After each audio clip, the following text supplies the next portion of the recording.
Turabakiriye inshuti bavandimwe abakunzi ba Daily Change TV show. Hano ni muri studio za Daily Change TV show. Ntabwo ari ibisanzwe nkuko mwari mubimenyereye. Tugeze ku bantu hafi 400. Mu by'ukuri twari dusanzwe dukora video zigiye zitandukanye zirimo food challenge, zirimo charity, zirimo ibintu bitandukanye, ariko guhera uyu munsi byabaye byiza ko duhinduraho kugira ngo tubashe gukora ibindi bitandukanye. Kubw'izo mpamvu rero, kubw'impamvu zitandukanye twabashije gutekereza, twabonye ko ari byiza ko tubasha kwigisha urubyiruko rwacu, urubyiruko rw'abahungu n'abakobwa, tukabasha kubigisha umusore mwiza ni umusore umeze ute, umukobwa mwiza ni umukobwa umeze ute, kumenya impano zabo, tukabasha kubafasha kugira ngo babashe kumenya impano zabo. Ikindi, abifuza kubaka urugo, tukabaha amasomo akwiriye yo kubaka urugo, kuko abantu benshi bubaka ingo ariko mu by'ukuri badafite ubumenyi bw'icyo bagiye gukora hariya mu ngo. Niho usanga abantu benshi bubatse urugo hadakeye kabiri gatatu ngo rwasenyutse. Byagenze bite? Icyo yatekerezaga si cyo yasanze muri rwa rugo.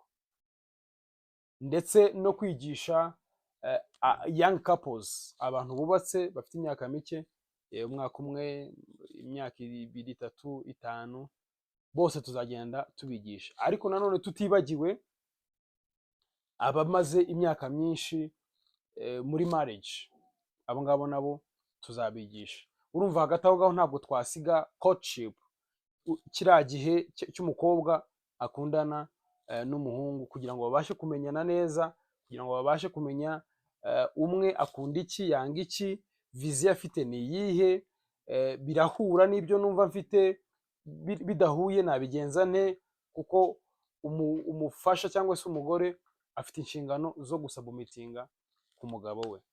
Ubwo rero ibyo ni ibintu byose tuzagenda dukoraho. Tuzabatumirira abarimu beza, bigisha, basobanutse, babifitiye ubumenyi buhagije, kugira ngo babashe kudufasha gusobanura bino bintu kugira ngo birusheho kumvikana. Dore ko muri community yacu kino kintu cyatakaye cyane mu bantu bavuga ururimi rwacu, abanyamurenge, abanyarwanda, abanyamasisi, bose abarundi, kuko kera hari uko byagendaga.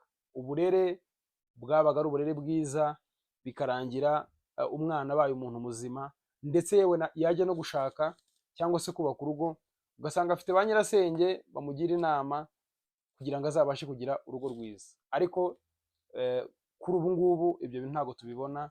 Ababyeyi baba ahantu hatandukanye n'abana kubera impamvu z'imirimo no gushaka ubushobozi, ariko twabonye ko ari byiza ko tuzafatikanya namwe mu gusharinga amavideo yacu, mu gukora subscribe, mu gukurikira ibiganiro tuzajya tugenda dukora umunsi ku munsi, kuko tuzatumira abantu benshi batandukanye, barimo n'abashumba tuzabatumira, kugira ngo tubashe kongera kugarura umuco mwiza.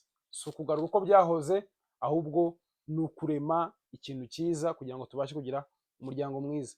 Umuryango mwiza ntabwo ari ikintu kimanuka gusa ngo cyikore, ahubwo ni ikintu abantu bashobora kwiga, umugore akacyigishwa, umugabo akacyigishwa, bubatse, umusore utarashaka n'umukobwa utarashakwa bakabyiga, bagera mu gikorwa nyirizina bakabasha gukora umuryango mwiza, bigatuma babasha kurera abana babo neza, barera abana babo neza, abana babo bakazavamo urubyiruko rwiza, ruzavamo abapapa n'abamama beza.